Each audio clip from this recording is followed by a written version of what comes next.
Hello, everyone. Captain Troy Handsome of International Rescue. Please state the nature of your emergency. I like to play Nintendo games, indie games, and TTRPGs, and today we're doing book club. I really enjoyed book club last time. Last time I read Legends and Lattes by Travis Baldry, and I was joined by Wireflames. Today, well, this month, the book is A Witch's Guide to Magical Innkeeping. I made an announcement on Twitter and Blue Sky, and made a Discord event, which I think... Can I start the event now? Let me see this. Event details. End event. Okay, we're not ending the event because I'm just starting. So, hello people from the future. If you're watching from the future, ooh, I'm speaking to you from the past. Thank you for clicking in and checking this out, even if just for a little bit. Let me say hi to people in the present. Mario, congrats on first. Thank you for the daily check-in. Thank you for being a part of the flock. Thank you for being a loyal Broomy. Thank you for rescuing your 74th sheep. Ooh, let me get some captions going in here, actually. Because on this side... I do not have the captions, but I normally have captions, which I can see right here in this other scene. Let me get that for you right over here.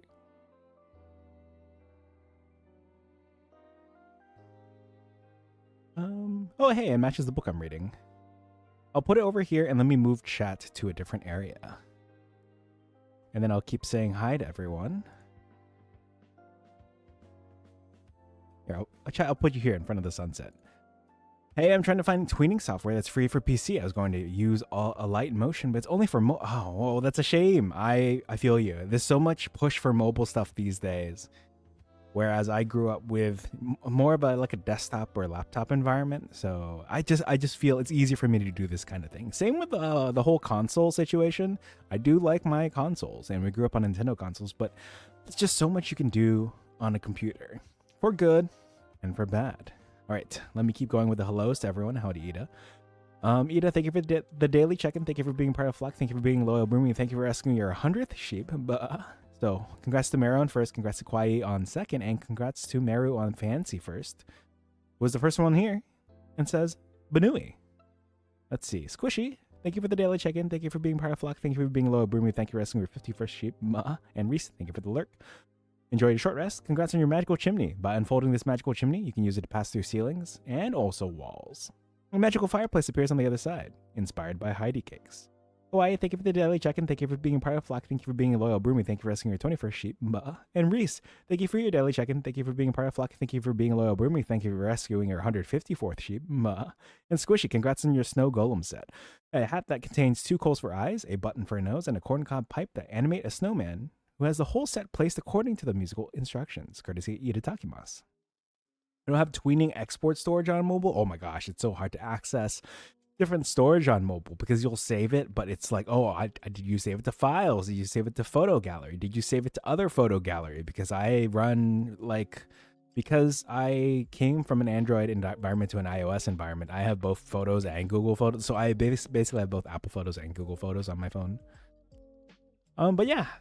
Different background this time. So last time we were in the tavern because we were doing Legends and Lattes, which is set in a fantasy realm. Today, our story that we're talking about today was set in the fall and early winter of the year.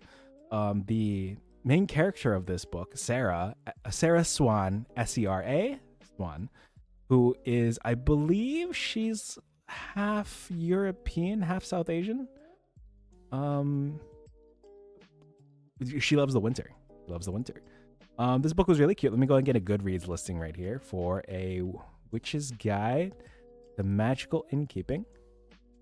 It's by the author Sangu Mandana, who also apparently wrote a book called The Very Secret Society of Irregular Witches.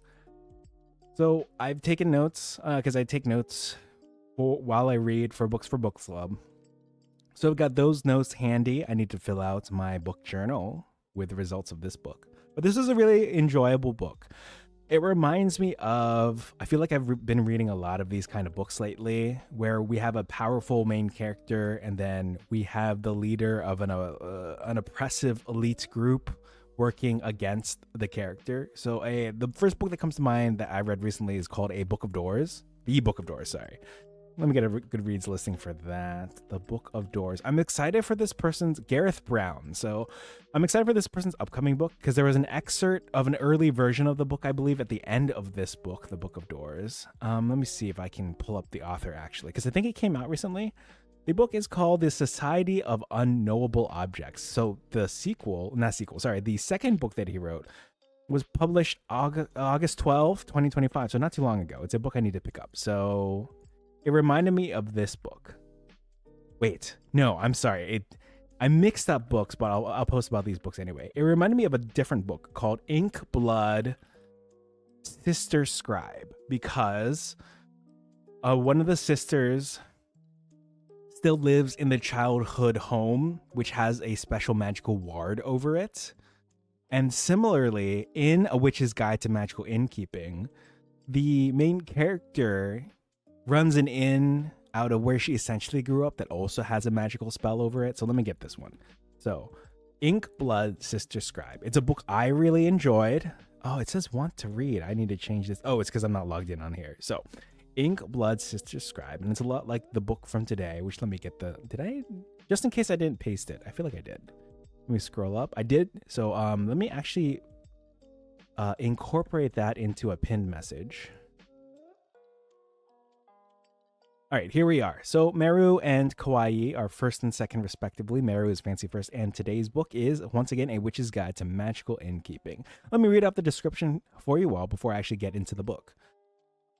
I have the wrong thing up. I have the Ink, Blood, Sister Scribe thing still up. Let me pull up A Witch's Guide to Magical Innkeeping. I looked at the cover. I had read the description. I picked this up as part of the Book of the Month Club, and it seemed like the perfect thing for the fall. So, nominee for Reader's Favorite Romantasy 2025. An enchanting novel about a witch who has a second chance to get her magical powers and her life back on track, from the national best-selling author of The Very Secret Society of Irregular Witches. Sarah Swan was once one of the most powerful witches in Britain.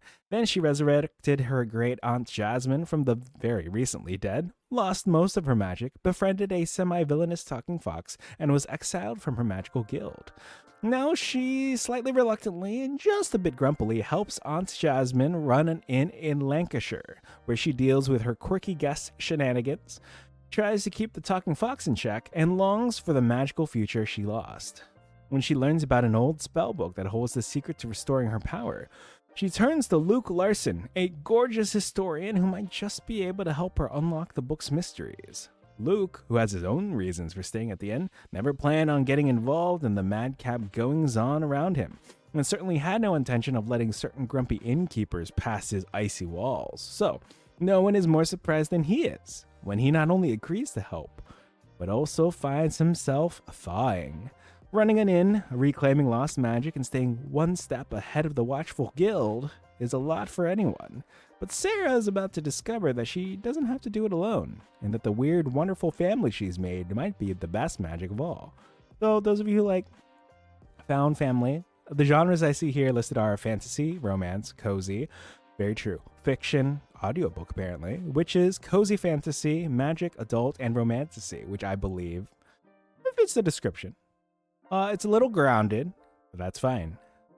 When I see the phrase "one step ahead," I think of that Aladdin song, where he talks about one being a step ahead of the guards or whatever that was going on with this song. I actually need to rewatch the original Aladdin, but I wouldn't say no to a rewatch of the Aladdin live action, because the new song that they've got for Jasmine to sing was pretty rad. And honestly, I really liked in Aladdin, the live action, how they lent into the fact that he should be pretty good at like parkour, right? And getting himself in and out. And he used those skills later in the movie. Not a lot, but it came into play. They didn't just like forget about it. Like, I feel like for a long time, My Hero Academia forgot about the part where Deku would be very honed in on or obsessed with, or as some people might say, fixated. Some people might say hyperfixated, but I'll say fixated on the different powers for all the different heroes. And he had like notebooks, extensive notebooks, and he would ramble about the different things that the different powers that people displayed and how it all came together. And they kind of forgot about that for a little while, but I think it's come into play recently. I'm behind a few episodes, but it's cool seeing how like his thorough knowledge of mechanics and everything else really comes into play, and how he executes, how he derives and theorizes his plans, and then ends up executing them and going through them. Not executing them like killing people, but executing the plans. So yes, Rambling aside, the description of the book is very pretty itself. It's got this pink and green color to it. It reminds me of, well, Nezuko from Demon Slayer, not to be a weeaboo again, but let me jump into my notes and, get started talking about this book. So the book was really enjoyable. Again, the main character, Sarah Swan, and then her, the male lead, Luke Larson. Of course, the book wouldn't be complete without its cast of wonderful characters, arguably lovable, that make up the people who like work at and primarily live in and heal. I'll say heal and continue to heal and live. Live being a very operative word. I don't mean that just because one of those chickens is undead and that her great aunt is back from the dead, but like live, like it's really cool to see. It's really cute to see how them live life at the end. It's a good time. It was very wholesome. This is coming off of, there's something I was reading recently that was like either reading or watching recently that was very, right. So there was the worry that there would be some sort of ending where it's like, oh, well, you know, the terrible people in command are going to stay that way. You know, such is real life. But a lot of us don't read books, especially of the fantasy or fictional variety, because we want something that's realistic, gritty, grounded. So I'm glad the ending went the way it did. Hold on, let me message here.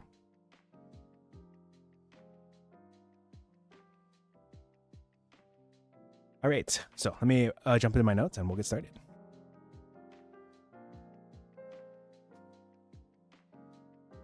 Okay, page 14. Got a note here from page 14. Let me jump to that.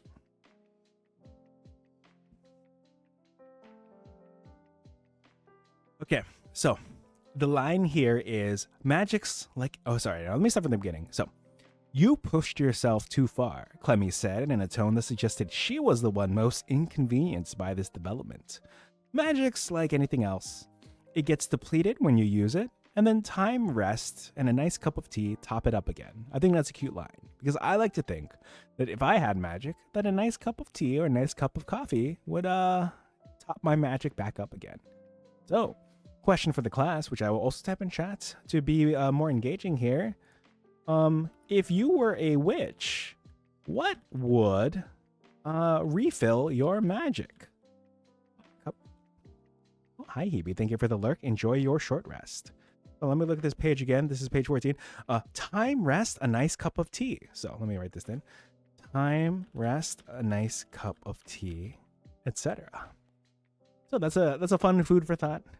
I guess I really do like I guess instead of a cup of tea, it would be just like a hot, I love this time of year for a nice cup of hot, like peppermint cocoa, or what's another thing that pairs well with hot chocolate?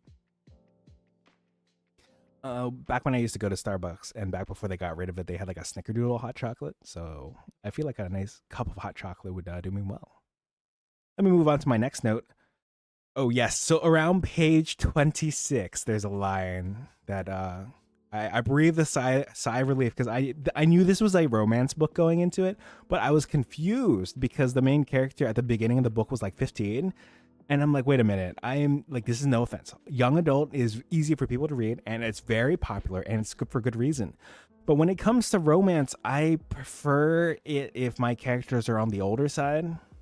And thankfully, once I got to page 26, it said, that rooster, Sarah declared 15 years later, is a menace. And when I saw that, okay, oh, thank goodness. There's a bit of a time jump. She's not going to be 15. She's going to be closer to 30. Oh, okay. A lot more relatable for me. A lot easier for me to become engaged with the romance aspect. All right. Ooh, page 31. There's a good line here. So there's this character called Nicholas.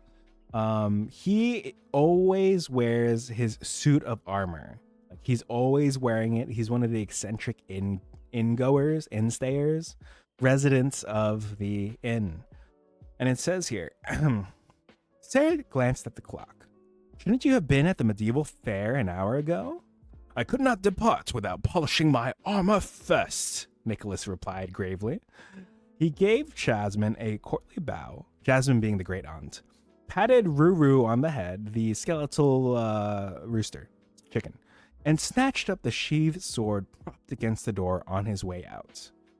A moment later, the sound of his jeep sputtered up the lane. And it's hilarious that there's this knight who's like, he's got the personality of a knight from medieval times, right? He's like, I must be off. I am a knight of the highest honor. And then he just like starts his jeep and just drives down the street. It cracks me up.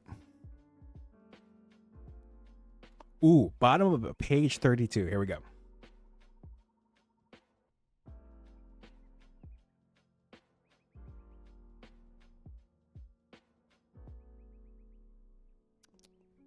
So, what's going on here is Sarah's looking for her cousin Theo, who she hasn't seen him all night. And also Clemmy, the magical talking fox from earlier, is also missing. Where's Clemmy? Sarah demanded suddenly. If I had to guess, asleep, said Jasmine, always prepared to believe the best of everyone. Sarah, who was not by any means prepared to believe the best of anyone, let out an unladylike snort. It cracks me up because her great aunt is very optimistic, and Sarah is, I'll call it realistic, and she knows about Clemmy and her shenanigans. It's like very apparent with brief interactions with Clemmy. Like, all you have to do is interact with Clemmy briefly, and you understand everything that you feel like you need to know about her. And so it's really funny that her great aunt's like, oh, maybe she's asleep, and always believing prepared to believe the best of everyone. And Sarah's the complete opposite. She's more realistic. That was always fun. All right, page 39. I've got a good note here. All right, Jasmine says, now, pet, she said soothingly, I'm sure there's a very good explanation for this. Theo wouldn't do anything untoward. Wouldn't he? Sarah replied. Not even if Clemmy asked him really, really nicely? Untoward is her middle name. I think she once told me it's Mary, but I take your point. It's a dumb joke, but it's one I really enjoy. It's like what's another similar word? What's another synonym for untoward, or one that's at least tangentially related? Like mischievous. Sarah could be like, mischievous is Clemmy's middle name. And Jasmine, no, I had a nice cup of tea with Clemmy the other day, and she said her name was Mary. All right, I need to drink some of my water, excuse me.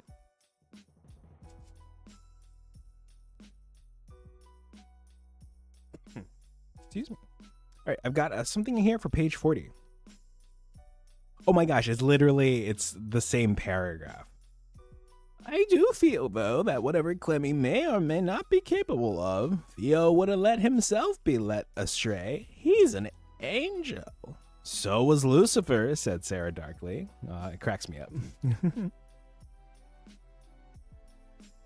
Oh, wait, but there's more. And I'm sure that was a very upsetting situation for all involved, my love, but it seems unlikely to be repeated. I just love his oh, he's an angel. Oh, Lucifer was an angel too. I don't think that would happen again. Tragic as that incident was, Sarah. All right, 46. There's a good line here in 46 that I like. So, what has happened is Theo has just returned after, let's say, getting in trouble is what we'll call it. So, talking about Sarah here, then she stomped back down to the bottom of the garden, where she collected the week's fish delivery from the gruff fishmonger. Returning to the kitchen, Sarah found Jasmine encouraging Theo to eat a waffle smothered in chocolate. Sarah, who felt that if anyone deserved sweet treats right now, it was her, gave the scene a cranky look, put the fish away in the freezer, and set about getting some answers. I love reading things like that out loud. So true. Sarah does deserve sweet treats. Actually, did I mention something in my notes? Let me see if I talked about it. Yes. Not to jump. Oh, wait, it is next. So on page 48, this is the perfect segue into my next point that I wanted to make. Okay, on page 48, it's at the top.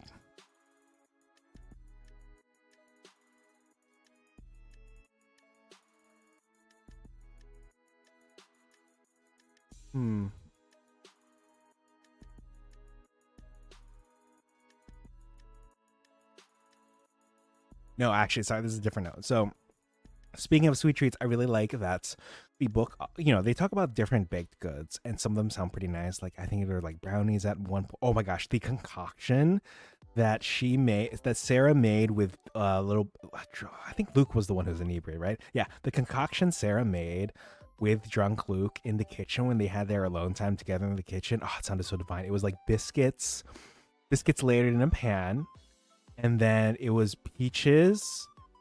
I think they were cut up, or like basically peaches draped over, and I gotta find it. I should have written this down. It sounded good because then there was also like a thing she had made with some sort of dairy product. Oh man, let me see if I can find it.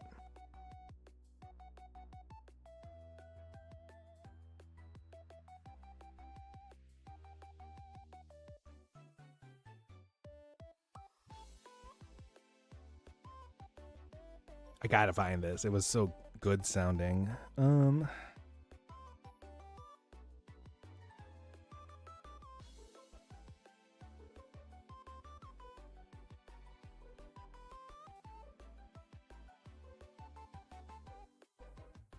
Like a biscuit peach cobbler, yes, but like not baked. I think she just kind of like threw it together.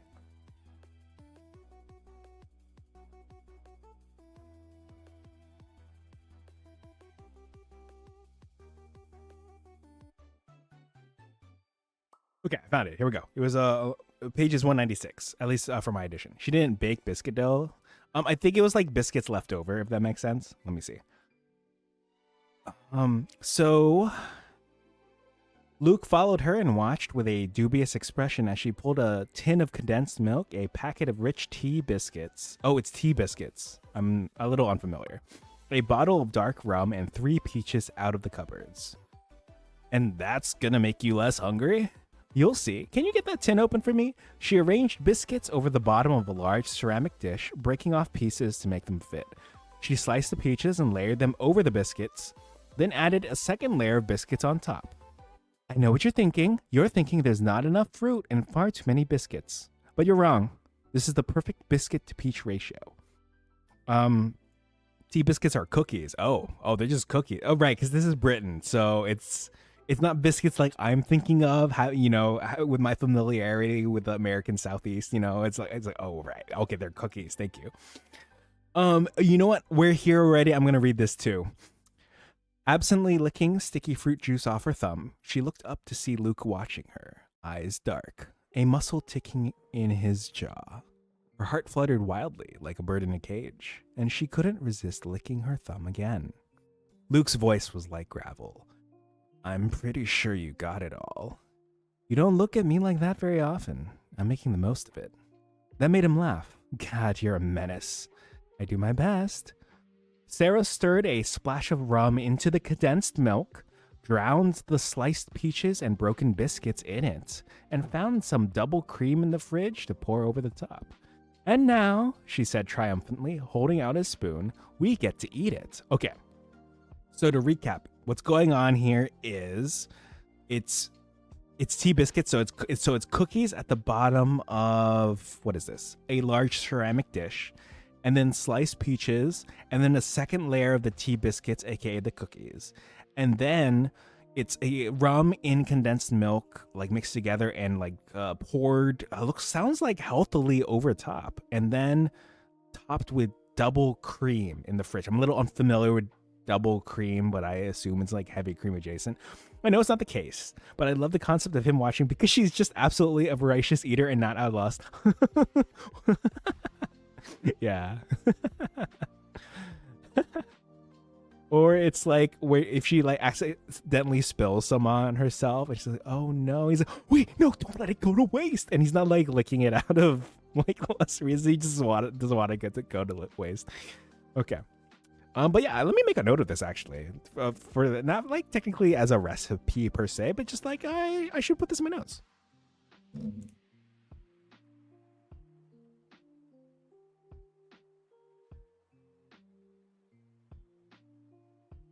All right, it's in my notes.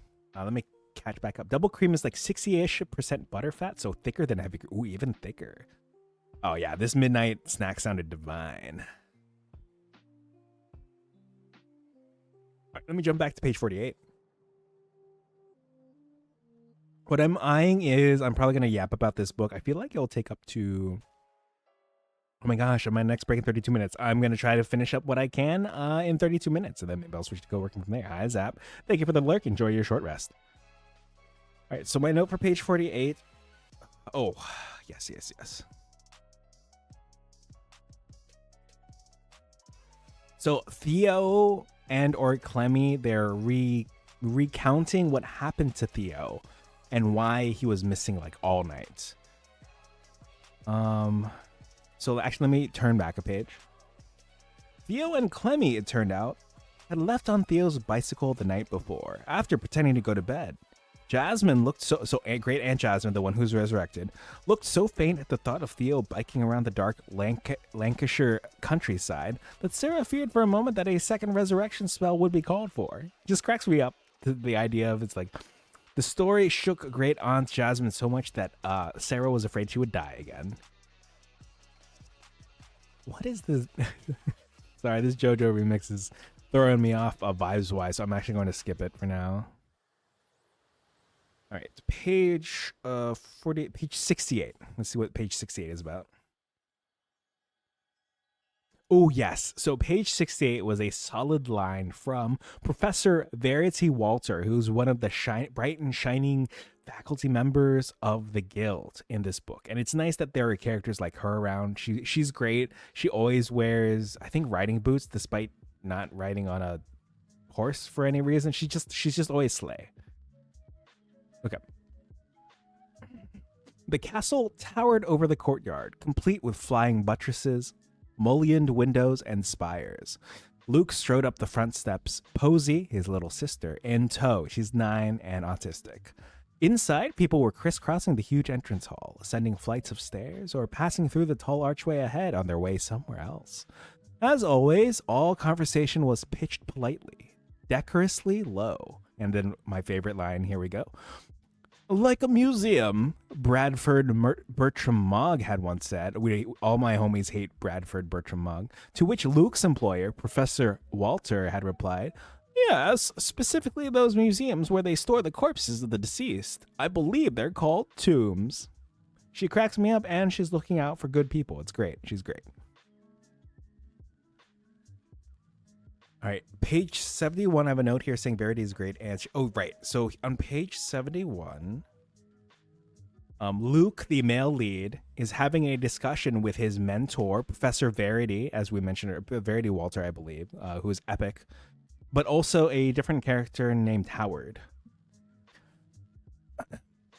Professor Verity Walter, that epic lady we were talking about earlier, says, by the way, if you saw a fox in the library on your way out last night, you didn't. I didn't, Luke agreed. Very good, Luke. That's very convincing. No, I really didn't. Should I have? Nope, said Verity at once. It cracks me up. Because in one fell swoop, we see that Verity was because a few pages earlier, Clemmy basically tells Sarah, hey, by the way, we actually couldn't get in. It was only until the door magically opened. And I lied to Theo and said that he was the one who did it so as not to spook him. Someone was looking out for us, perhaps. And it turns out it was Professor Verity Walter, because she's like, by the way, Luke, if you saw Fox last night on the closed caption or closed circuit TV footage, you did not. What? No? Yeah, a fox? Oh, Fox? Who said a fox? I didn't say anything about Fox. All right, page 76. So at the end of chapter 6, seeing that Professor Verity Walter and seeing all of this like come into play, seeing that she was helping our heroes out, I was just very interested. I was very excited to see where this book was going to go at this point. So 76, and it had about like 330 pages. So that's about like 25% of the way through the book. I was like, okay, yep, I'm hooked. Ooh, page 95. I really like this one. So if jumping over to page 95. So again, earlier I mentioned a character named Nicholas who always wears his knight armor. He basically works at a nearby Renaissance fair, like a medieval fair, one of those two. And let's see. Nicholas perked up. He turned from the window to look at her, distracted from his own woe. Jasmine told me our new guest is an old friend of yours. Those were definitely not the words Sarah had used when she told Great Aunt Jasmine about their new arrivals the previous night. I wouldn't exactly call him a friend. Instantly, Nicholas's hackles rose. Why not? What did he do? Shall I take up my sword against him? It cracks me up because I wrote down in my notes, is this guy bothering you, Queen? Like, Nicholas cracks me up. To recap, he's always wearing his knight armor, and he's willing to lay down his life on the line for Lady Sarah, our main character, even though they're not romantically involved.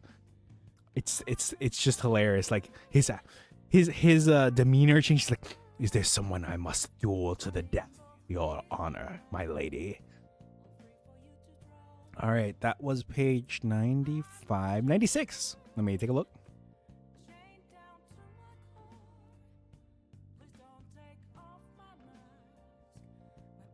Okay, so what had happened here was Sarah was lamenting. So Sarah, our main female lead, was lamenting that Luke, the main male lead of the book, was probably gone, right? Like he and his sister could only stay the night.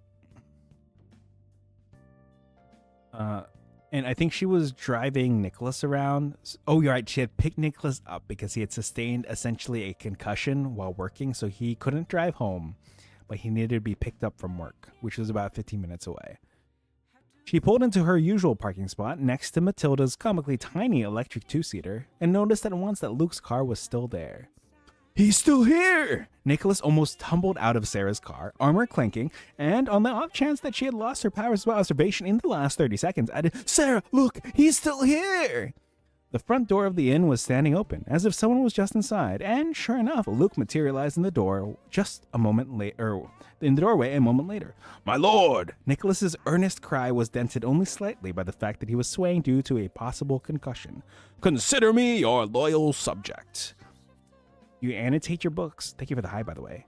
I saw some book talk girlies do it real estate. So I know it's good too. I am horrified at the thought, but I was talking to my mutual, it's Trixia, and she actually likes the idea of annotation because when you're done with the book and if you give it to someone, it's like their little notes are in it. It's cute. So I'm trying to learn to do that. I've come up with a compromise, and I've purchased some clear sticky notes, and I use I haven't done it yet, but I'm going to, in the future, apply clear sticky notes into the book so that I can still annotate it, but not block the text. So I'm probably going to try that. Clear sticky notes are goated. Yeah, a recent discovery of mine. I just ordered some from this store called Bungu, Bungu, I believe. And then those came in. I haven't cracked open them yet because I had to read this one pretty quickly. But I'm trying to learn. I'm trying to learn because I'm the kind of person who, it horrifies me to mark things. I've got stickers that I haven't yet applied to my water bottles. I have like entire notebooks yet to use, but I've been better about using this physical notebook that I have here. Do everything in. I've got my book notes in here. I have like Uma Musume notes in here. I have D&D notes in here, all in this one notebook. But try my best to learn to annotate.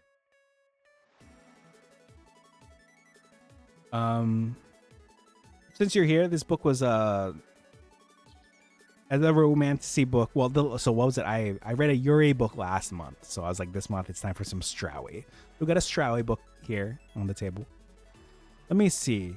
Oh yeah, so for page 96, just hearing this guy, I'm like, this knight guy, Nicholas, I'm like, he's just got peak dog energy.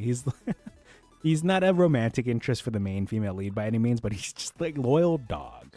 Straui we mentioned. Yeah, this book was about Straui. It was cute. Ooh, I've got one here, page 98. I said this one was Harlan energy for some reason. Let's find out.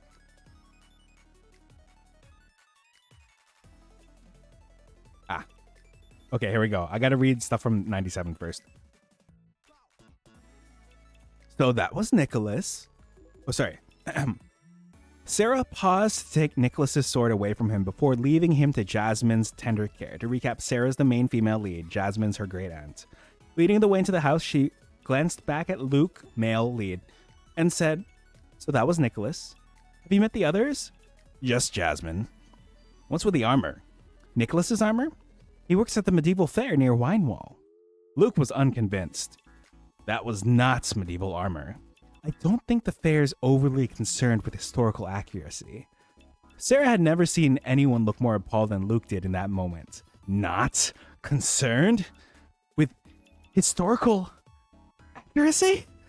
Because he's a historian. That's what he does for work. Like, he researches old, like, tomes and magical documents, right? He was just appalled that the local medieval fair is not concerned with historical accuracy.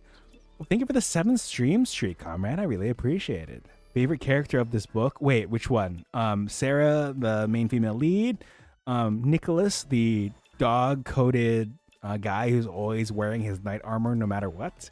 It can't be out of character. Can't be out of costume. Or Luke, the main female lead. Let me read his description. Which is your favorite? Let me think about this. Honestly, there's a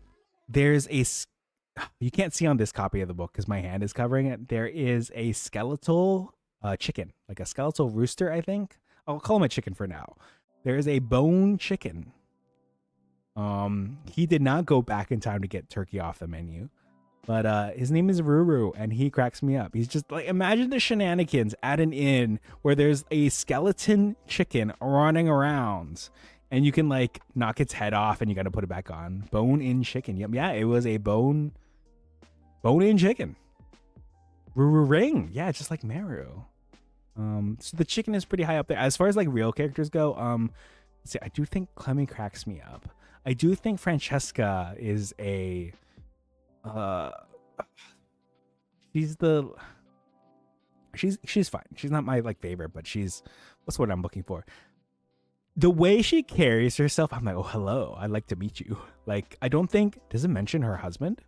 She has twins. I don't know if it's mentioned that she has a partner. I'm like, hello, I'm Troy. It's nice to meet you. But anyway, okay, real characters.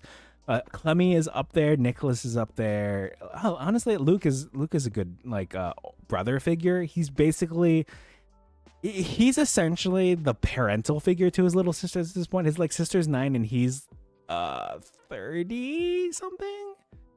Oh my gosh, he's practically a dad. That ain't his sister. That's just his daughter. You're gonna be the father. I'm trying to. Well, it's tricky. Francesca has twins.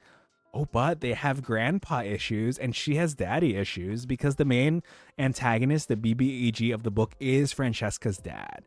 So the dynamic here is Sarah, the main female lead, her former best friend Francesca, is the daughter of this Alfred asshole who is basically like the head magician guy, the head wizard guy, and he's mean to people and he belittles people, and he essentially, the way that Sarah explains it is that he takes pieces of other people so that they can stay small and he can stay big. So messy. So, ooh, she's got daddy issues. Ooh, this is my time to shine. I'm all about that red eyes, red hair, her red flag. Anyway, so actual best characters. I really like Nicholas. He's great. Just the way that he's willing to lay down his life at a moment's notice for his friends here at the inn. I really like Sarah. I don't know. I like the main female lead. Like, I think I'm like invested in her journey. She's a very kind person. She's running around running herself ragged and she doesn't even realize it. She reminds me a lot of myself, where she cares too much about other people and sometimes forgets to care for herself. So actually, I think her great aunt's thankfully girlfriend. So her great aunt also gets with someone at the end of the book. And thankfully, her great aunt's girlfriend was like, oh my gosh, you've been working for so long without even a break. Why don't you just sit pretty for like, just keep resting. The inn will run we'll take care of things while you're resting. I hope you like this music. It's like just a playlist that's theoretically stream safe playlist, mostly Animal Crossing themed. And the song here is playing by Kumu. I don't know how to say this, but I know that Hebe also puts Kumu's music on her streams when she does her like Wormy Work Wednesdays. And hey, today is Wednesday, and we're wormy working on this witch's book. Yeah, that was smooth, right? Oh man, yeah, this book was, I have like easily, okay, first of all, I love Legends and Lattes, but there's so much that I like wrote down in my notes for this book, like, oh my gosh, this line. Let's see, jumping. Ooh, I'm gonna quickly summarize some previous thoughts that I talked about. Like Nicholas, that night guy. There's a scene where he's like, "Is this guy bothering you, Queen?" Like that's not exactly what he said, but that was the energy he brought to the table. They talk about sweets a lot in this book because I was telling Ina about this basically like peach cookie combo covered in condensed milk and rum and like double cream. Sounded really good. They talk about a lot about cinnamon rolls. I don't think I get to say it, but like they talk about sweets a lot in this book. And the cinnamon rolls to me are cute because they talked about cinnamon rolls a lot in the Legends and Lattes book that I read last month. So to me, I'm like, oh, these universes are somehow linked. Like obviously it doesn't make sense because this is set in more modern Britain or Europe, Great Britain, United King, whatever that place is called. And then Legends and Lattes takes place in a fantasy realm, but they're both romanticy to a degree. You could tell that I've got like a big romanticy kick out of all the books that I bought. Cookies, yeah, so they're tea biscuits, and I was imagining that Sarah broke up these biscuits, laid them at the bottom of a ceramic pan, put on sliced peaches on top, and then added more. But talking to Ida, they're just cookies because you know how they are. They call biscuits cookies, and then they call something else like these are scones or whatever. So I was imagining a delicious peach cobbler, but it turns out, while it was still delicious, I think I was incorrect. All right, next up, I've got notes for page 107. Let me flip over. Oh yeah, so to recap, characters I just like the main character Sarah. I also like, Luke, the male lead. I didn't like. He was very. I want to say really well. He was nice. Like he's icy, but he's not icy in a way that made me hate him. The Legends and Lattes merch is so cute. I need that shit. Oh my gosh, I gotta take a look. Oh, and I still need to run some Legends and Lattes D&D. All right, 107.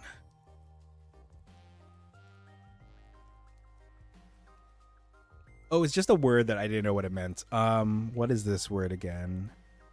Coziness.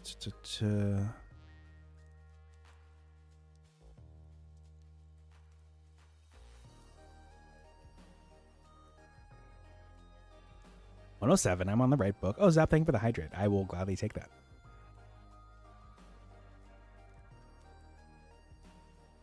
Thank you, hydrated.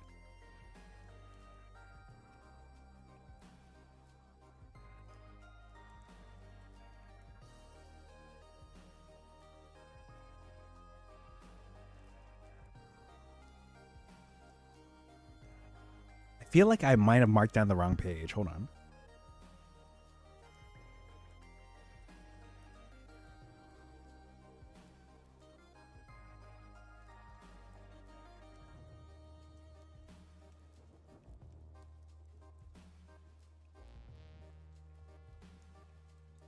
All right, well, I did find the word. It's nominee. Let me find out. Oh, ignominy, public shame or disgrace. Okay, the ignominy of being imprisoned. A new word I learned today.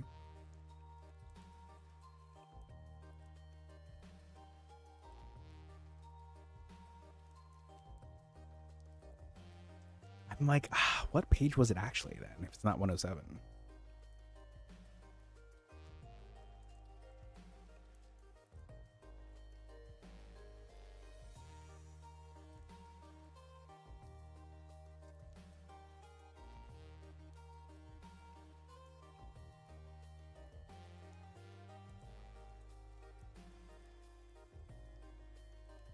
I'm going to give up for now so I can keep things rolling. I'm running out of time. Well, not that I have a high engage. I mean, I do at 8, but I haven't heard anything about it, so we'll see if it still goes on, which is about 2 hours from now. 128. I did make a note about cinnamon buns.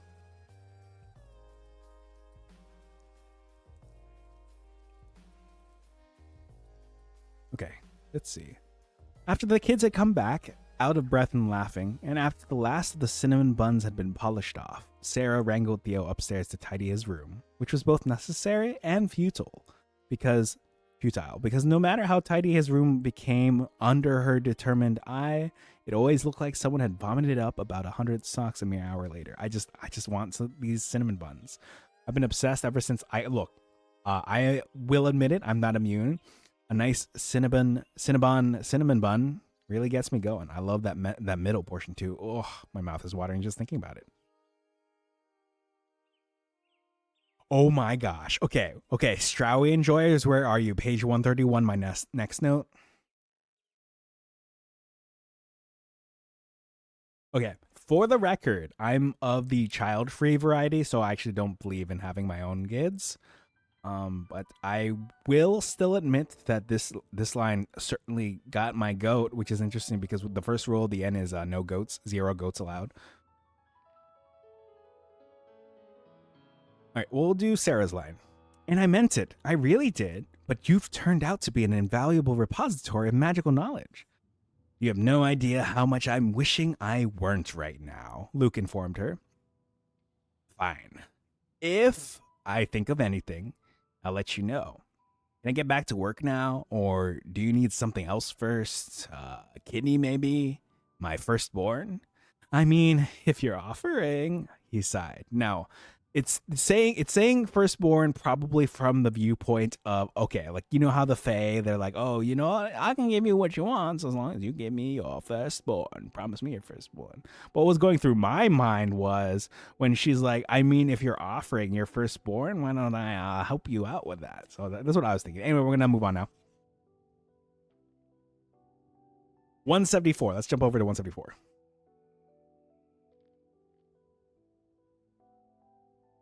So I really liked this line at the 174 because the main character Sarah was having a little bit of doubt. Like, I don't want to say imposter syndrome, but she historically hasn't had the greatest confidence, and she was going through a mentor issues. I don't want to say daddy issues because it feels a little weird for me because it's not her dad, it's Francesca's dad. But I'll say it's got the vibe of she says she's going through the emotional abuse that he put her through.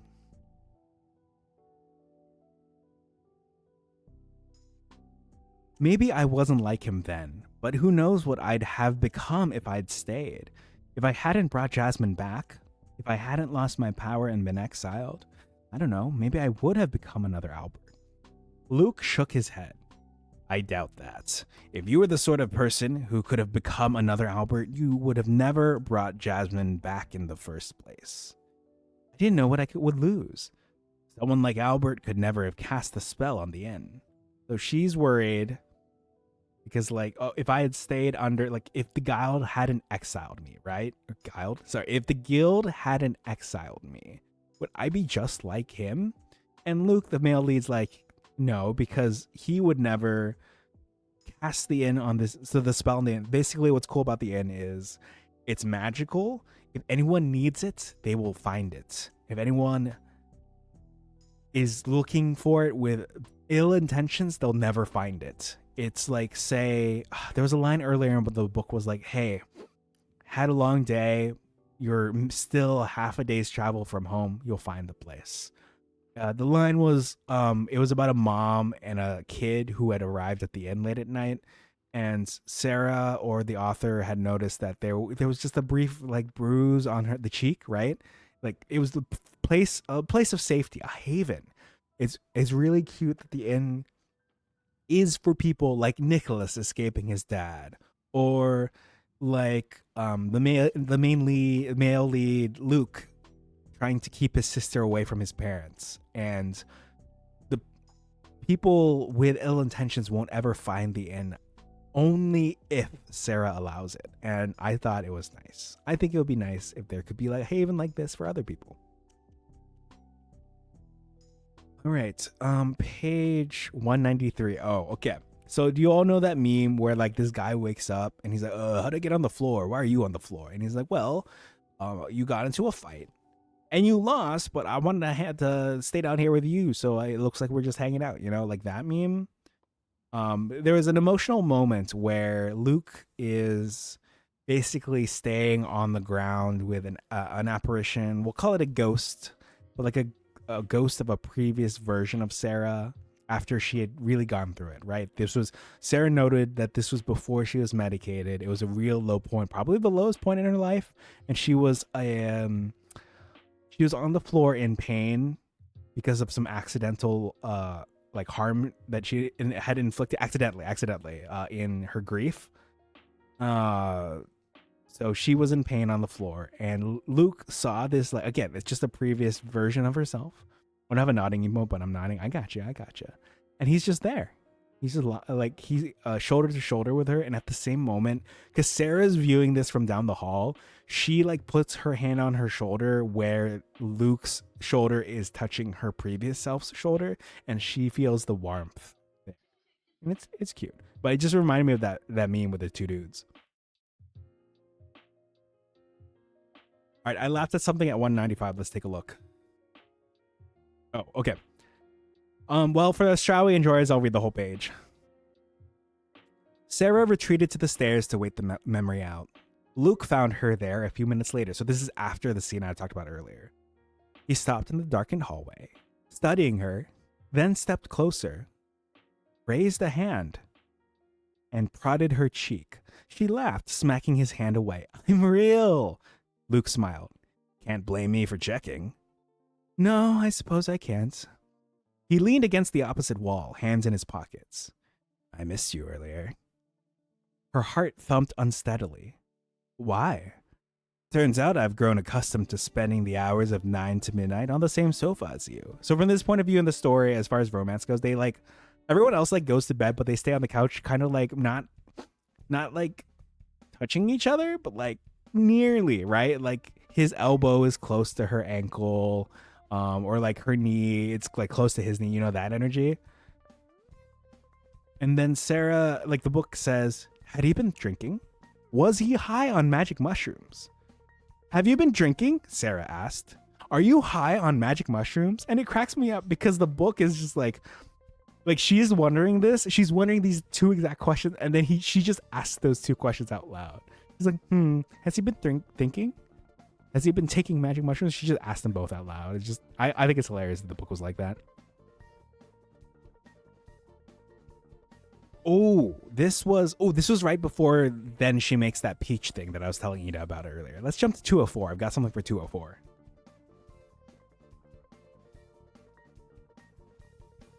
Oh my gosh. Here we go. Oh my gosh. I have to read this whole thing. So to recap, characters who are important. Sarah is our main female lead who's half South Asian, half European. And then Luke is the he seems like he has Norwegian features. I'm going to say he's Scottish. Luke is the Scottish male lead, and then Nicholas is that guy who's always like in knight armor. He's got the dog energy. He's got that dog in. Right then, at that very moment, present Sarah was a little tipsy, and it was very important that she stand up too and stomp around the table and flatten one palm against his chest, right over his hammering heart, and smile and say, "That doesn't feel like tin to me." His eyes widened, ink darkening the icy blue with a hunger that matched hers. He reached for her hand, like he wasn't even thinking about it, like it was a reflex that came as naturally as breathing, and held it in place on his chest. And anything could have happened next, anything at all. But what did happen was the back door opened, and Nicholas stumbled in after what must have been a rowdy night out, whispered a drunken shh, as if they were the ones clattering about in historically inaccurate armor, and tottered out of the room again.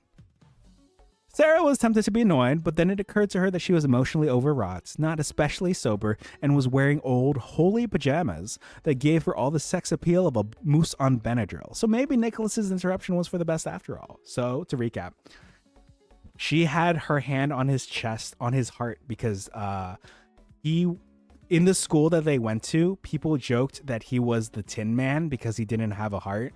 But then Sarah was like, well, if they actually read the book, they would know he had the biggest heart of all. So it sounds like they didn't even know what they were talking about. And so she put her hand on his chest, and he grabbed her hand with his hand. And then the night guy came and was like, "Oh, you guys are being too loud." Which, for the record, I love the night guy. Like, I'm not saying that in a way like he cracks me up. He's one of my favorite characters, but he like cockblocked them. Straight people. Hi, Reese. Okay, we're just talking about the Straui relationship right now in this book. I have to snooze my next ad, but for now, let's go to page 228. Oh my gosh. Okay, let me snooze this. So they go to a masquerade ball, and not to spoil things later, but she keeps her jacket on the whole time because she looks really good in her gown. And so I'm going to spoil. What happens is they're trying to heist something. They need something from this asshole's library. So they go to a masquerade ball that's happening at his manor, at his estate. Of course, this book has a masquerade ball, bro. Yes, romanticy book. What is a romanticy book if not without the masquerade ball? So she has her like her cloak thing on the whole time. When they finally get to the library where this white guy's got all his like purloined and stolen artifacts that he's stolen from other cultures, it's getting hot in there, right? Like she's taking it off so they can get to business and steal the thing from him. So like she takes off her thing and then he's immediately distracted. She's immediately distracted, and then they start I'll say making out. They start going at each other in a good way against the wall. Now they don't go through with it because there's a lot. Oh, I gotta jump to this line.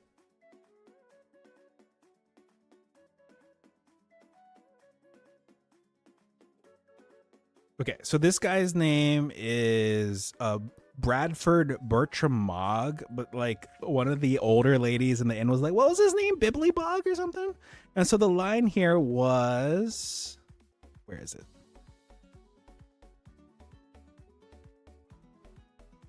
What's the spice level of this book, bro? It's not very spicy. So if I hand this to Reese, she'll be like, this ain't spicy at all. It's not too spicy. It's what like I don't know. Like it's not it's not spicy. Anyway, when he broke the kiss, Sarah made a plaintive, protesting sound. Luke dropped his forehead against hers, breathing hard. She bit lightly down on his lower lip. He groaned and kissed her again. Just so you know, Luke said, his voice low and rough, I'm not fucking you against the wall of the Bibbly Bog Library. She laughed. There you go, being all sensible.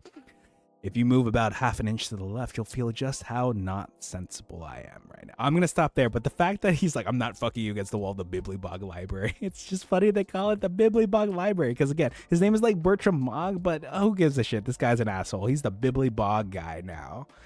This but gay would go so hard. There's a line. Oh, hold on. I got to jump, but there's a line here. It's at 248. I got to jump to 248. So they go to this masquerade ball. Her great aunt's almost girlfriend at the time, because they haven't confessed to each other yet. She sneaks into the car to join them at the masquerade ball. And she says,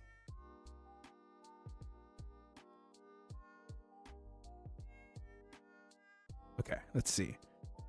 Well, that was inspiring, Matilda said admiringly. If I wasn't gay and your grandma, I'd be very attracted to you right about now. And it cracks me up because, first of all, as I mentioned earlier, Luke is white. He's Scottish. But Matilda's black. And she like went into the ball. She was like, oh, this is my grandson. And then the guy who works with Luke at the like checking them in, he's like, oh, hello, ma'am. And he was so smitten with her, like he thought nothing of it. Grandma, you can't be saying that kind of thing. Yeah. Yeah, this but gay was me last month reading Legends and Lattes. All right. It's funny because the next note I have was the grandma introducing herself. It's on page 228. Because again, it's a masquerade ball, right? And so her great aunt's to-be girlfriend joins them, sneaks in, stows away. Freaky ass grandma, bro. There's a drink. Oh my gosh, it's hilarious. So Luke was like, you can come along, but don't drink anything that's like it was like blue, purple, or pink. And she's like, what about silver? Seeing like flutes of silver drink. And Luke's like, oh yeah, silver's fine. And then says like, no, you didn't get to go to the party as it is. Silver's not fine. Silver's it's the witch's wine, which Luke's like, oh, the wine, the orgy wine? And she's like, yeah. So nope, no silver. And then I think the great aunt lady, grandma was like, she's sad? I think she was sad. I gotta find it, but let me jump to the page that I'm looking for, and let's do the next ad. 228. Let me snooze this. Howard, which is Luke's colleague who's smitten with Matilda. Howard roared with laughter. I've missed you, Luke. Where have you been? How's Posy, his little sister? And who is this? I, said Matilda momentously, extending her hand like she'd read one too many historical romances, am Fortuna. Incredibly, Howard took her hand and gallantly kissed it. A name as beautiful as you are. Matilda giggled. Oh, I like you. I shall be your dates for the evening. Howard looked delighted. Nothing would make me happier, but, who are you? Why, I'm Luke's beloved grandmother, of course, Matilda said without missing a beat. I know I'm not strictly on the guest list per se, but you wouldn't turn old Nana away, would you? I wouldn't dream of it, said Howard, offering her his arm and sweeping her up the steps of the entryway. Oh, aye, that makes total sense, Luke said wryly, watching them go. I'm so white I'm practically translucent, but sure, she's my grandmother. It's midnight right now, so this is like bros reading me a bedtime story.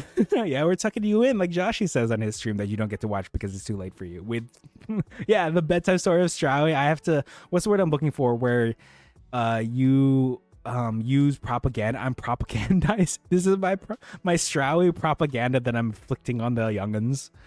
Mommy, when does the girl kiss the...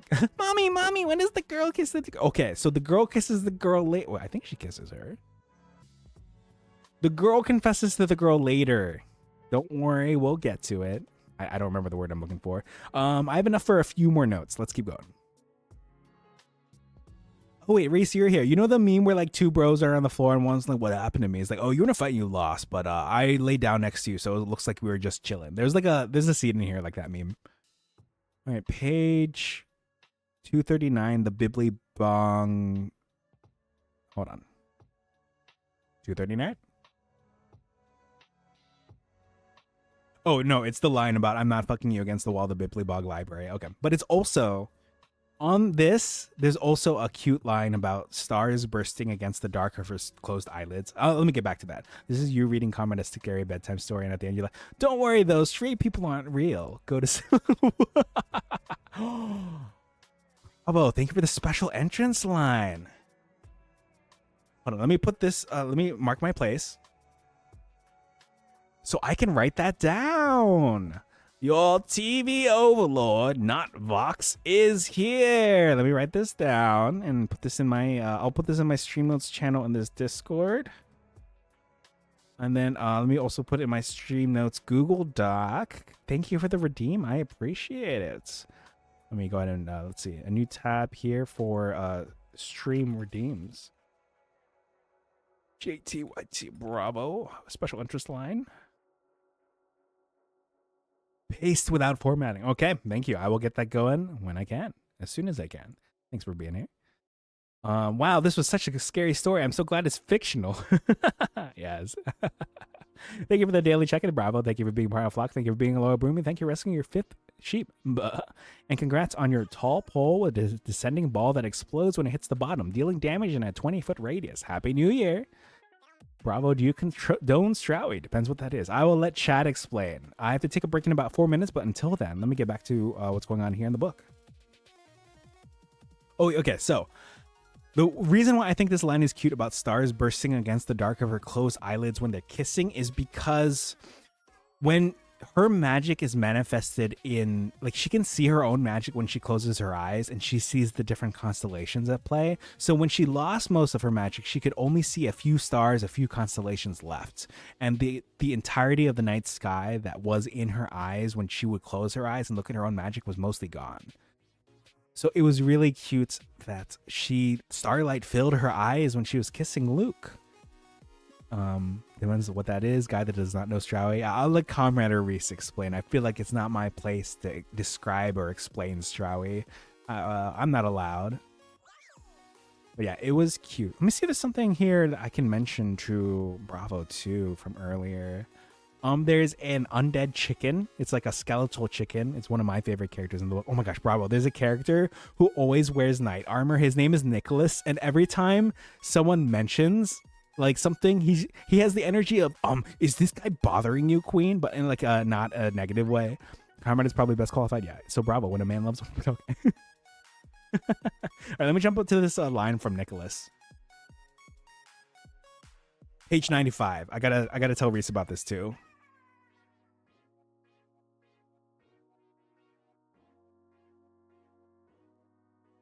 So Nicholas, the guy who's always dressed in knight armor, is talking to Sarah, the main female lead. Jasmine told me our new guest is an old friend of yours. Those were definitely not the words Sarah had used when she told Jasmine about the new arrivals the previous night, talking about Luke, the male lead. I wouldn't exactly call him a friend. Instantly, Nicholas's hackles froze. Why not? What did he do? Shall I take up my sword against him? And do what after that? Sarah asked with interest. Throw him in our invisible dungeon? You'd probably like him if you met him, actually. When I knew him, he was really into history. Well, it wasn't like she could say he was studying magical history at the only library for witches in the country, could she?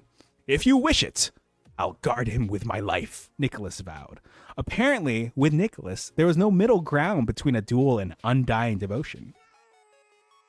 Yeah, so he's like, did this guy say something mean to you? Oh, you wish for me to lay down my life for him, my queen. Bro is a cornball. He is. Uh-oh, I'm finally getting to talk. Oh my gosh, bravo. So my parents never gave me the talk and they opted me out of the education in school. And then when I declared to my parents that I knew where babies came from, my dad like sat me down for the talk and he said, you'll find out when you're older. I'm like, bro. The random Yoshi in the background. Yeah, it's my... the random Yoshi when I'm talking about a romantasy novel. Okay, last line before the break. So, the context here. Sarah's a little sad that Luke might be gone because they're only staying the one night at the inn.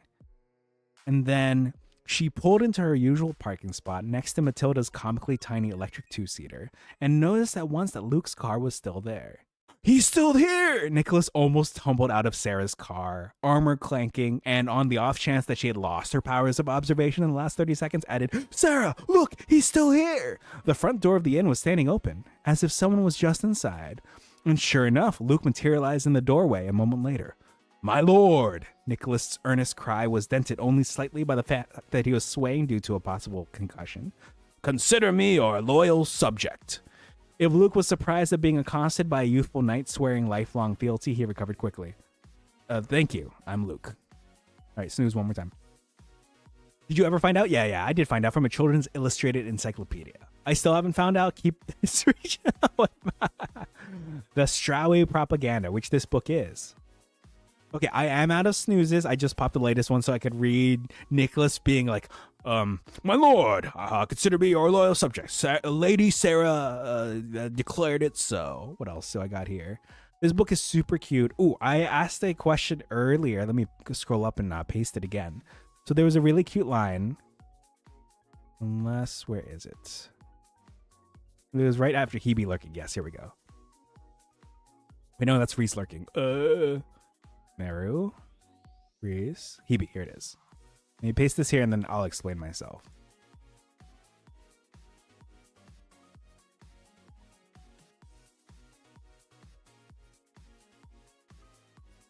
All right.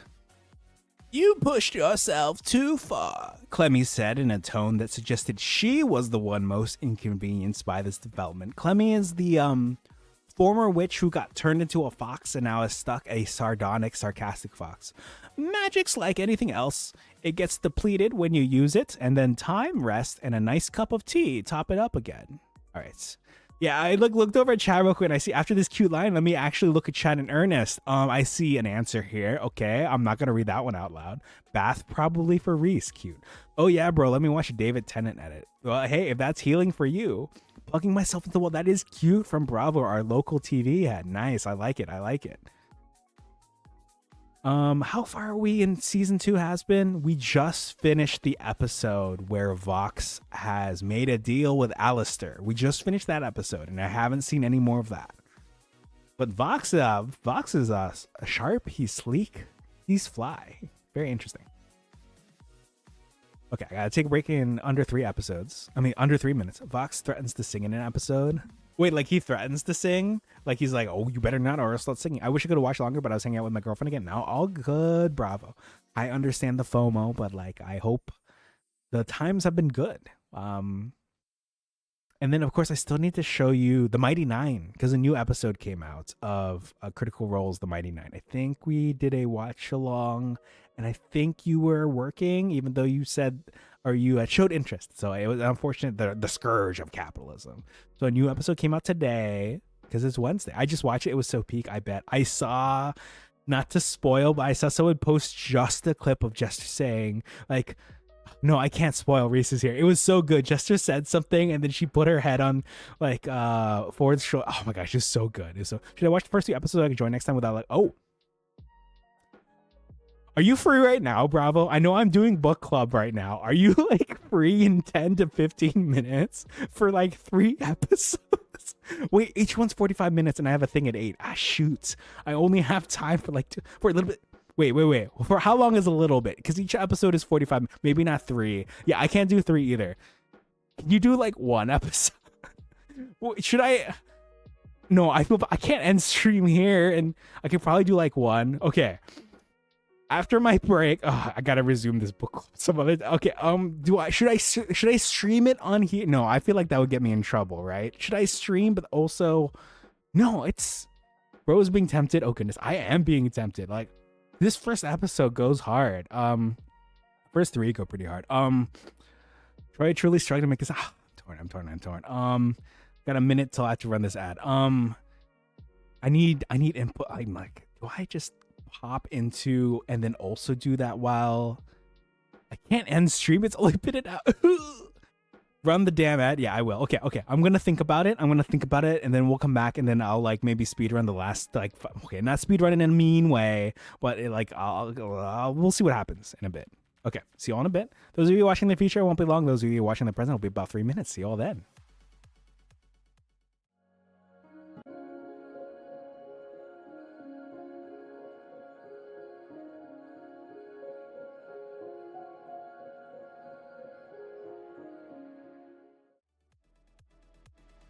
All right.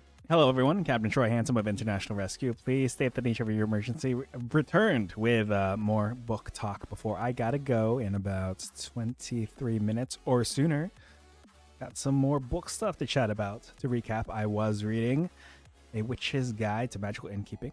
A very cute book, very cozy, very good vibes. Let me go back to my notes and we'll resume.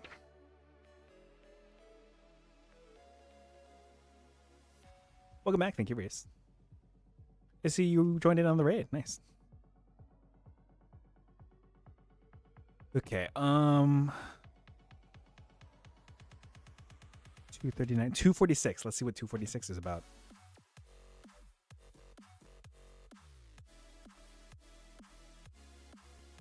Oh my gosh. Okay. So you all know that meme where it's like a kid says the F word and then everyone's like, oh. And then like, oh, who taught her that? And then they reprimand the person who taught her that. So that energy is going on here because to recap, the male lead Luke has a little sister. So he's like 30 or 34. He's one of those ages. I think he's 34. And then his sister is 9. So, oh my gosh, it's like he's practically her dad, basically. Hold on, this song's a little distracting. Let me skip it. Okay. So the page here, the lines that I'm interested in saying, it starts with, "I fucking hate him," said Nicholas.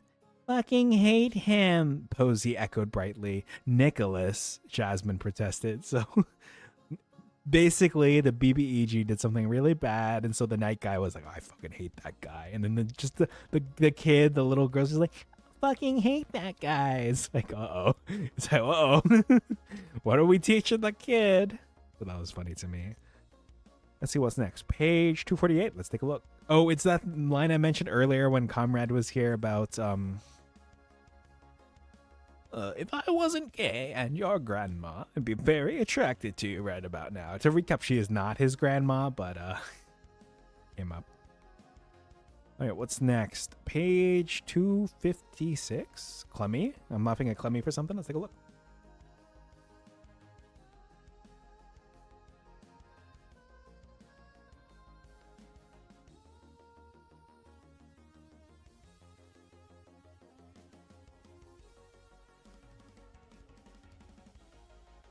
Oh, I was looking at 257. Okay, here we go. Well, said Clemmy, a little too smug for someone who hadn't actually done anything. I always knew I'd end up saving the day. Oh, Clemmy, taking credit, even though, let's just say the breakthrough, the brainstorm, the idea, it was not it was not her idea. But Clemmy would take credit for something that she had a hand in, but not as much of a hand in as she's purporting. All right, 274 appears to be another instance of the "is this guy bothering you, Queen?" Let's take a look. Troy, what's up, Mara? What's wrong? Can you not? Hold on, let's see. My mic is audible. Spotify is playing. You are joining. Yeah. That's in 2.5 hours, 2 hours and 29 minutes. I got you. But I probably won't be streaming it, and I'm probably gonna raid out in the next half hour. Making sure. Yeah, I wouldn't miss Valorant with some of my favorite people. Merururuna. It's Trixia, Joshi the Witch, Panda Amaris. Those are the 5 people, right?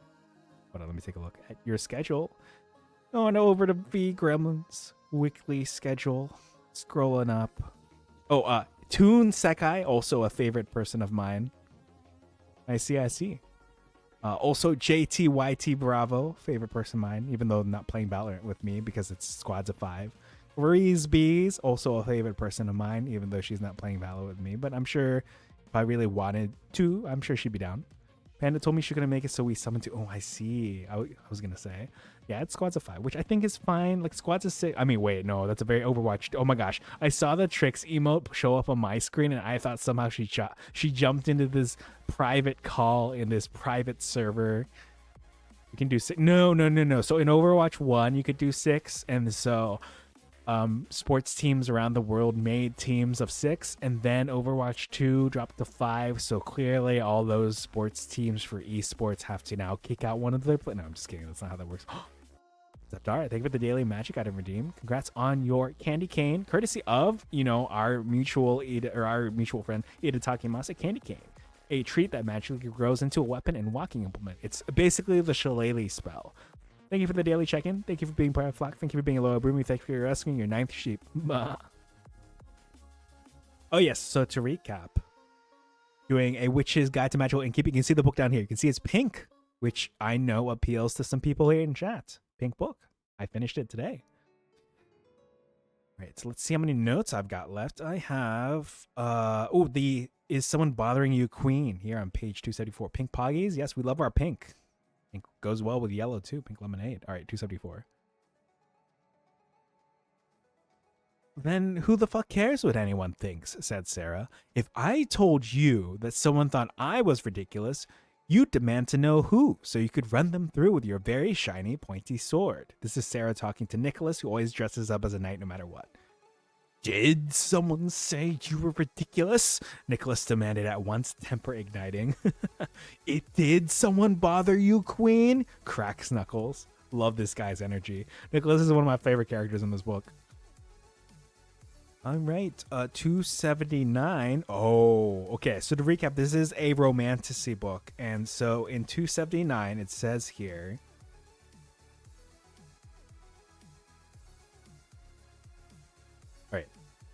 just a heads up, it's gonna be a little spicy, but not too spicy. Not spicy enough for some people in here, but I'm not gonna say any names.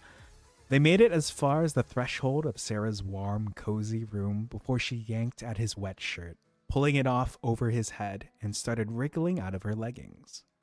Really, she reasoned, it was only good sense. They were far better off out of their wet clothes. All right, anyway, let's move on to the next page. 280. Oh. Okay, so remember Nicholas, that guy pretending to be a knight? Let's see. Or is this 282?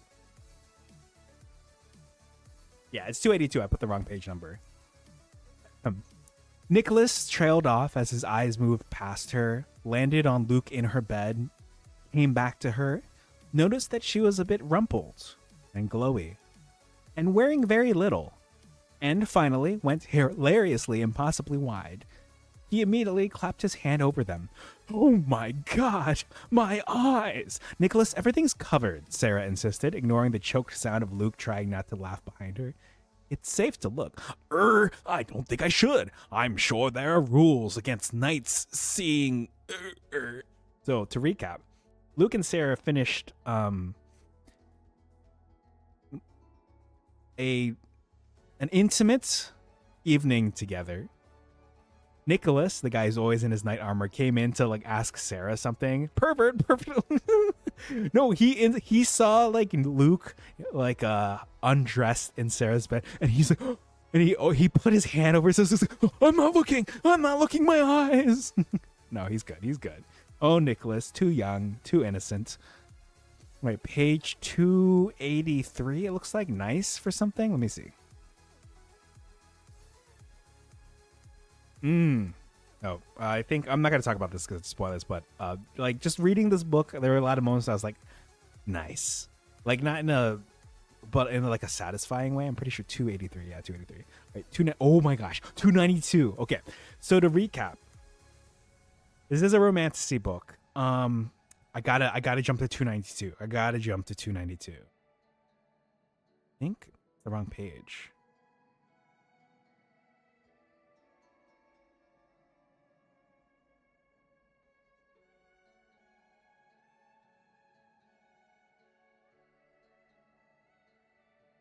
Okay, I misread my own handwriting. It's 297. Okay.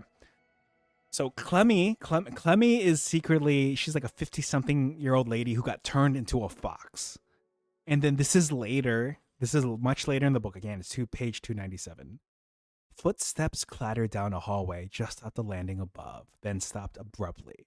A man looked down at them incredulously. Clementine, is that you? Stephen, darling. Clemmy's voice became a cat-like purr, which disturbed Sarah greatly. We used to bang, as you young people like to say, she whispered in Sarah's ear before sidling off in the astonished man's direction and raising her voice again. Well, this is your cue to declare why, Clementine, you haven't aged a day. Well, said Luke, a tremor of laughter in his voice. At least that's got rid of her for the moment. So, yes. Clemmy, 50-year-old lady, sees one of her old flames, whispers into Sarah, we used to bang nasty. Good times, good times. All right, my last note here is page 301. Let's take a look. Okay, here we go. So, what's really nice about this book is because the main character is not only a woman, but she's also a minority of mixed descent, daughter of immigrants. If I'm understanding her lineage correctly, or lack thereof, based on how some people like in this book would say. She's like, wait, who was her dad? She's a magician? Okay, sure. She's probably nothing, is like the energy of the book, right? Because magic and wizardry is an institution, and only the best of the best can have the best schooling for it. So, the main character, Sarah, is addressing the people, the council, the head honchos of the guild that exiled her 15 years ago, the people who are keeping the rich rich and the poor poor, the people who are leaving learning magic in the hands of the well-off people and not really paying much attention to the people who may come from poorer or different backgrounds, more common backgrounds. So she's addressing all of them, including the guy we mentioned earlier, Bibblybog, whose library, right, the other main two characters are about to get it on in. So, like, that guy, all his artifacts are stolen, you know, that kind of thing. Bradford Bertram Mogg predictably found this unacceptable. Well, I never. You have some nerve, young lady. And you need to repatriate all the looted artifacts you have in your private library, Sarah shot back. She spun around to Lionel Bennett. You need to put Clemmy back in your fucking family tree because you don't get to just erase people when they do stupid things. And you, she turned to the man on her right, but he was only in his 20s and looked frankly terrified of her. Well, I don't know who you are, she admitted, and you obviously haven't been here long, so it doesn't seem fair to shout at you. A little calmer, she addressed the rest of the table. Look, the point is, this thing you've got going here, where the same 10 families seem to make their way into the cabinet every single time, it needs to stop. It shouldn't matter who our families are. It shouldn't matter what our names are, or what our skin colors are, or who our grandmothers were. By making these things so important for so long, you've let generations of witches down. You let me down. You let Luke down. You let Posey down. She's fucking 9, Howard dropped his eyes. You need to do better. Promise me that, and I'll break this contract. So to recap, she's in the middle of basically berating all these old white people for this institution that has been going on for decades for too long. Like, it's the same 10 families making the decisions. And she's like berating everyone. She turns to this young guy. It's the same energy of, because Josh hosted a watch along for Kill Bill Part 1 recently. It's the same energy of when I think it's Uma Thurman like turns and there's this kid there in that gang and he looks like he's between the ages of 14 and 21 and she's like, you need to go home, and then she proceeds to spank him over and over on screen. Kill Bill, personally, Part 1 wasn't my favorite movie, but I see why people like it so much. Lester with a fish, I assume you're resubbing, and I appreciate the resub. I appreciate the support that you've set my way. It means a lot to me. Thanks for always subbing, always hanging out. You assume, right? Lester, I hope you take this ticket as a reminder of the good times to come or the good times you may have had here. Yeah, it's been doing this thing, at least for a reason, where if someone starts fishing, we're like, oh, perhaps there's a resub incoming. But yeah, I love your emotes. I use them everywhere.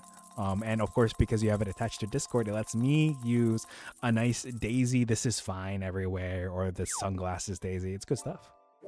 Lester is my mutual. Has lovely Daisy emotes all over. Croissant. Congrats on the croissant shark. Very cute. I'm just finishing up a book club meeting. I read this book, A Witch's Guide to Magical Innkeeping. Oh my gosh. You got Reese. Congratulations. I forgot she was in here. Congrats on Reese. What does the thing say here? I can't read this. Hold on. What does this say? Sea Angel who something donate. Yeah, it's Reese. Nice. Good catch. That's a good one. I haven't seen a Reese fished up in a while. Yeah, that was my last note. In this book, I should I pull up those notes that oh, click the wrong thing. Hold on. So we'll get Chrome here and OBS. Let me pull into my mutuals DMs so that I can see what the questions that I had ready earlier were. So I just gotta look for a W here. There you are. Yes, because Reese is a sea angel mermaid, I put her in here. Okay. Did you like or dislike the characters, and why did it influence how much you enjoyed the book? I did like the characters a lot, and obviously I disliked the characters that we were meant to dislike. Well, it was pretty straightforward. There wasn't, with the exception of Clemmy, there weren't very many people that I was like, even though, so Luke is supposed to be icy as the male lead, but he was never dislikable. He was never unlikable to me. And Clemmy is probably the closest that the book was like, you should probably dislike this person for what she did. But I never really felt like that. I think it was intended, and I think some people would dislike her after what she did. But to me, I was just like, I see where she's coming from. I probably would do something similar. I wouldn't do exactly what she did, but I can see where she's coming from. Which character did you relate to the most? I will say maybe Luke, not because I am 34 and have a 9-year-old sister who's practically my daughter, but, you know, and also the main character is Sarah. So Sarah because of her burnout, but Luke because he was the male romantic lead in a romantasy book. I think that's why. Wait, put me back in the water. Don't worry, we always put our fish back in. If it was a film, who would be cast at each character? This isn't a question I'm super good with because I don't know a lot of actors and I don't like to think too much about, oh, they should play this person. So I'm going to skip this question.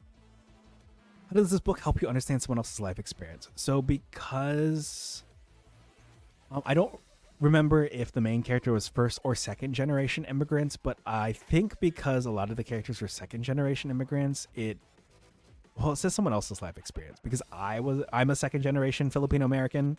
So yeah, I think if I weren't, it would help me understand those people more. And maybe it will help me understand, first generation immigrants or maybe people in Europe, right? Because this took place in Great Britain, where there are people who emigrate from South Asia, from India.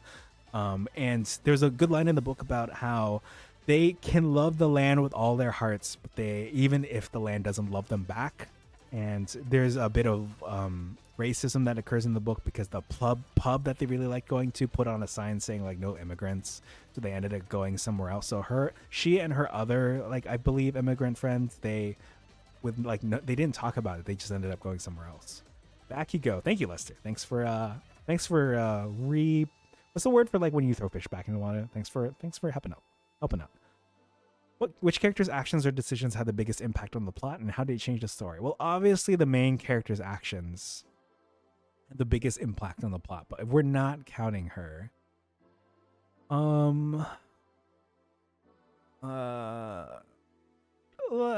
don't know about this question, because like obviously everyone helped in their way. Luke helped, Matilda helped, the great aunt's girlfriend, even Clemmy made actions and decisions that did. I feel like Clemmy was up there. Her decisions were very important for the latter third of the book. If your book had an ambiguous ending or unresolved plot lines, how did it make you feel? Thankfully it didn't. What do you think may have happened to the characters? Just happy. It was a good ending. It was a happy ending. We have a favorite quote or passage. I technically went over this by going through my notes. What were the most memorable moments or scenes in the books, and why did they stand out to you? So I also did go through that as per my notes, but I guess right now, answering it again, the scene where when she kissed him, where she felt the starlight in her eyes, like under her eyelids, that was nice. The wizard duel at the end. It was I had to change the music I was listening to for the duel at the end. It was pretty cool. I pulled up some of Travis Savoy's work. I used his music for my Curse of Strahd campaign. I will be trying my best to use different music moving forward, but his music's been pretty good, and it's really good for loops, and I did use his music for the wizard duel at the end and then the scenes afterwards. What was the main message or theme of the book, and how did it impact you? It was about how love is magic, basically, and the love of the family, found family in the book, and all those people, and how they're kind to each other and to Sarah, and that she was surrounded by love and kindness, and also that she always keeps getting up. Like, you can fail 35 times as long as you get up 36 times. Like, just like the phoenix, just like a firebird, no matter what bad things she went through, she always kept getting back up. She never tapped out. She could keep going all day. So I think that was also very important. What do you think the author wrote this book? It's difficult for me to say because I didn't read her first book, but I can see, as I guess a second generation Filipino American, I see the vibes that she's going for, being, I assume, an Asian European, like an Asian British like person. And the world needs more, just like in the book, the world needs more magic, and thus, because magic equals love, the world needs more love. So it's nice to read a low stakes book, but not in a negative way. Just, okay. Oh, thank God. Everything turned out the way it did. And there's a little bit of spice on the way for those of us interested in it. So I am happy that I read the book. It was solid. I'm glad it's under my belt. That is it for A Witch's Guide to Magical Innkeeping. Those are the 10 questions. I'm excited to start the next book. I am eyeing A Dark and Drowning Tide. I'll make an announcement for that down the line. I'll give a little bit more time to have this book ready. January. I'll try to read it maybe third week of January or so. We'll see how that pans out. So until then, what I'm going to do is I'm going to end this VOD for the people watching in the future, and I'll combine the two, and then I'll come back here to chat a little bit, and then we will get going from there. I've got a session in 11 minutes, and then after that, I've got some Valorant with the folks. So, future people, thank you for watching. People in the present, thank you for watching. I hope you all have a good night, a good afternoon, good morning, wherever you are. I'll catch you next time for more book club. See you all then. People in the present, I'll be right back.